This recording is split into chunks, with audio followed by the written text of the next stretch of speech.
Grim versus Jesus, the water level rose as our tears fell so that it may rise up to God. This is our last salute, Father. Her father was a man of the high classes. He died of cancer. Those last few months, when they fought the disease together, they withered in foreign hospitals and wallowed in foreign debts. Her mother was forced to sell off the weekend house, several pieces of Rococo furniture from a Hungarian princess, Chinese dynasty china, and a Dali sketch.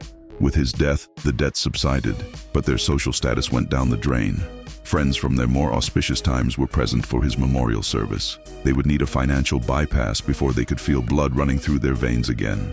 Gordana, the daughter, was engaged to marry his former business partner. From what I heard around at the service, their wedding was hanging in the balance. Months after the death of the head of the family, his wife has restored their former glory, lifting the cobwebs from the bank accounts. Her daughter is getting married today. She has never looked prettier, the groom's father stressed to his new business partner.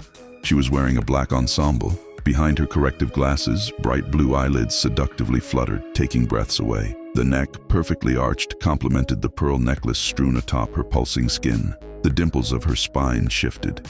The bride appeared. Personally, I've never seen anything lovelier in my life. Several weeks after the wedding, her son left the family home.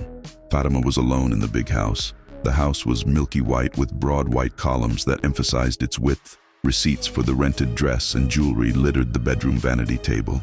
Debt collectors visited every month, looking to square the accounts. They stopped when the house was stripped to the bone. Before Christmas, Gordana rented an apartment for her mother. Wearing the dress she wore at their wedding, Fatima entertained her daughter and her husband. The atoms of her life tumbled and crushed inside her. Gordana's husband was a wise, empathetic man. At the table, having lovingly prepared and presented the food, he now addressed Fatima. "Would you like to move in with us?" Fatima blushed and smiled. She looked at her daughter and refused their offer. After the apartment lease was up, she returned to the old house. Less than a month later, her daughter gave birth. The son-in-law tried to call and deliver the joyful news, but her phone was disconnected. He arrived at the apartment where he had last seen her, but a blonde in a bra opened the door. He asked for Fatima. "Who's that, bitch?" a voice inside said. Then he headed for the old house. His mashed the doorbell. A dark-haired, hungover man opened shortly. When asked for Fatima, the man's eyes drew a blank. He had bought the house at a bank auction the week before, he said. Having exhausted his search, he went back to the hospital. Her brother was there, trembling. Both headed to the hospital bar.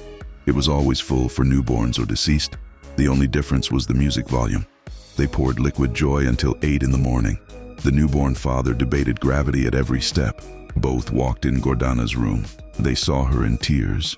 "Where's the baby?" the father yelled out as he lost his balance and slammed on the ground. He grabbed onto the breakfast trolley and, pulling himself up, smashed the plates on the floor. The noise brought the nurse in. The man was sitting on the floor, propped by his brother-in-law. He reached out for the nurse, who managed to shirk his grasp and ran out seeking help. "What's the matter with my son?" His words echoed in the corridor, drowning the noise from the other rooms. "My mother was brought to the hospital frozen to death half an hour after midnight." Gordana was heard amid the echo. The called the baby Fatim. 16 years later, on January 22, 1986, the doorbell in their house rang. Fatim opened the door. An unknown woman looking for Fatima Lazarova stood at the door. "Who's it for?" the mother asked, drying her hands on the way from the kitchen to the front door. "I've come all the way from Blagoevgrad. I'm looking for Fatima Lazarova." "That's my mother's name, madam," said Gordana. "I'd like to see her." "So would I. She died 16 years ago." Gordana opened the door all the way, and the woman stepped inside. "Your mother saved my life," the woman spoke through tears. 17 years ago, she donated her kidney to me. I was living in and around the dialysis unit. Both my kidneys failed.